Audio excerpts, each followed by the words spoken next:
सांसद दीपेंद्र हुड्डा ने हरियाणा मांगे हिसाब अभियान के तहत आज बादशाहपुर विधानसभा क्षेत्र में रेंजंगला चौक से कृष्णा चौक तक पदयात्रा शुरू करने से पहले रेंजंगला चौक पर वीर शहीदों को नमन कर श्रद्धांजलि अर्पित की।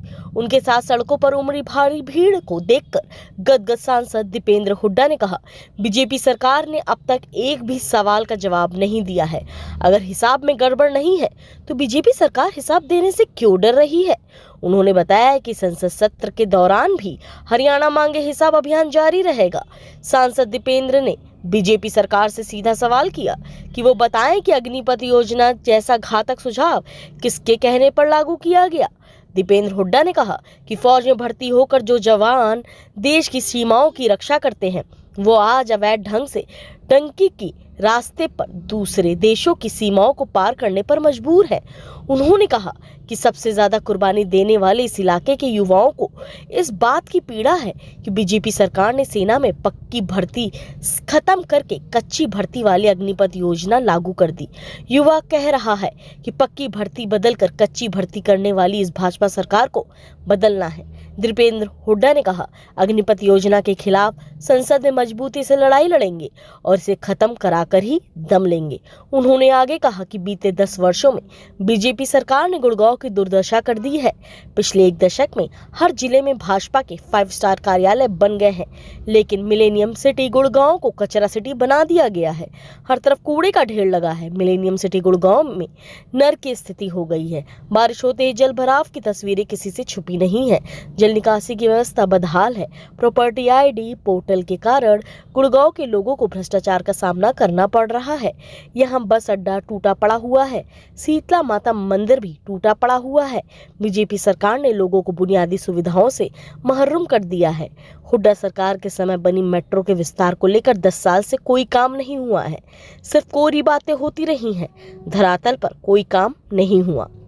10 साल की अपनी विफलता को स्वीकार कर रहे हैं। इनकी एक एक घोषणा, आप एक एक घोषणा देखो, कह रहे हैं कि भाई अब हम आने वाले समय में मुख्यमंत्री निवास के दरवाजे लोगों के लिए खोलेंगे, यानी कि 10 साल तक बंद थे, अब खोलेंगे का क्या मतलब? 10 साल खुलने चाहिए थे, आपने देखा होगा। फिर कह रहे हैं सोनीपत जाकर कि एससी को जो कांग्रेस की स्कीम थी 100 गज के प्लॉट, उसको दोबारा से हम शुरू कराएंगे।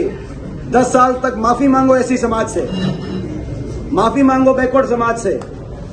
हमारे समय 4 लाख एससी और बैकवर्ड समाज को 100 गज के प्लॉट देने का काम कांग्रेस ने किया था। 10 साल तक उस स्कीम को बंद करने के बाद अब आप सोनीपत जाके कह रहे हैं कि अब उस स्कीम को दोबारा शुरू करेंगे।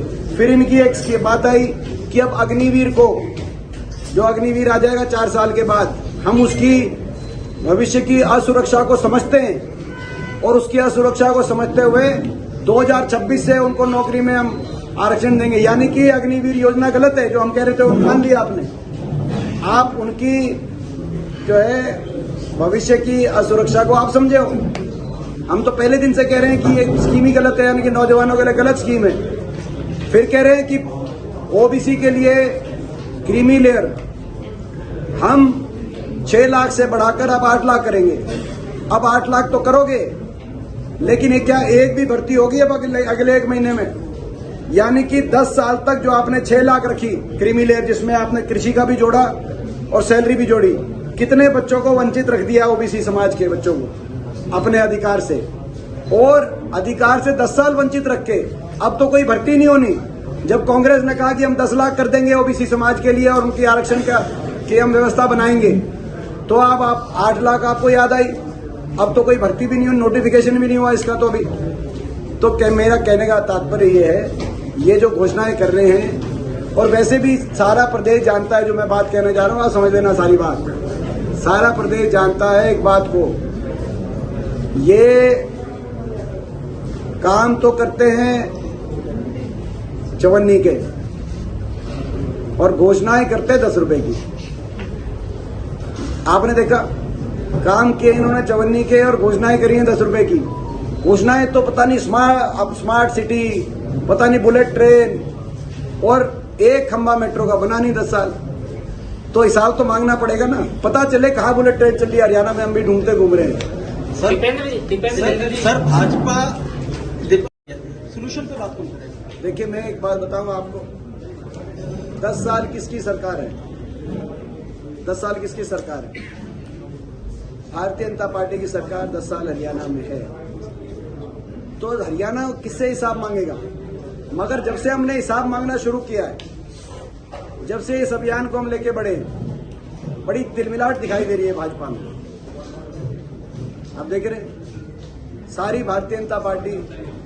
और दूसरी बात मैं ये भी कहना चाहूंगा, मैं धन्यवाद करता हूं भारतीय जनता पार्टी का कि भारतीय जनता पार्टी ने जब से ये अभियान लेके हम लोग बढ़े हैं इस पदयात्रा में, तब से मैं देख रहा हूं बयान, नायब सिंह जी का बयान आया, मुख्यमंत्री जी का, कंवरपाल जी का बयान आया, कल उनका देख रहा था, अनिल विज जी का आज सुबह आया, उनका देखा कि हम कांग्रेस से हिसाब मांगेंगे।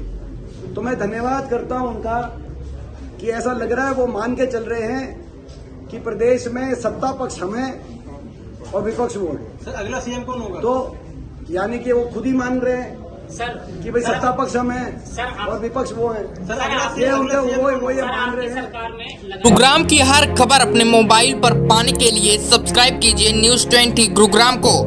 न्यूज़ चैनल की लेटेस्ट अपडेट पाने के लिए बेल आइकन को जरूर दबाएं।